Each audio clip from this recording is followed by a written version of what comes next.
right now there's a complicated situation politically happening right now in America, and there's also one in Sudan where there is an ongoing genocide that has killed hundreds of thousands of people.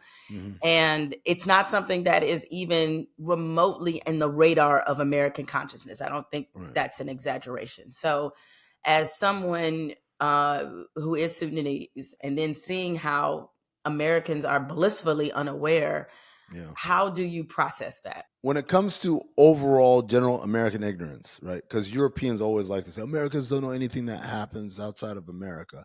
I said, well, there's two really pivotal reasons. I'm not trying to give excuses, but reasons why. Number one is the sheer size of America. Europeans say that because, you know, if you're from Luxembourg, you know what's happening in Spain and Germany, Italy. That's because if you add up all of the European Union, it's still smaller than America. It's very difficult to keep up with everything happening here, let alone things happening all across the world. That's not to say things across the world aren't important and aren't worth attention. I'm just highlighting the difficulty of the information processing.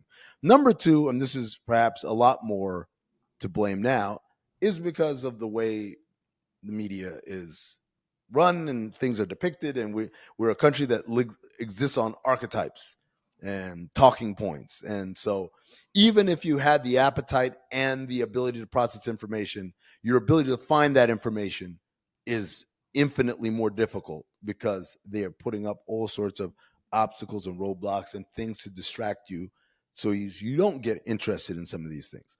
This horrible genocide, this conflict, can't call it a civil war because a civil war would make it seem like one side is for the people or some of the people, whereas this is just a power struggle that has people caught in the mix.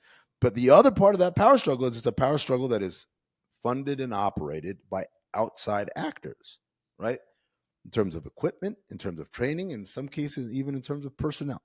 These are people who are not Sudanese, but they have a vested interest in one side over the other, winning for their own purposes.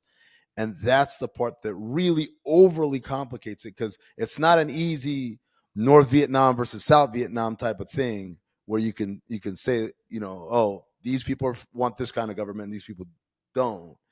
It's basically two sides struggling over who gets to be the asshole in charge.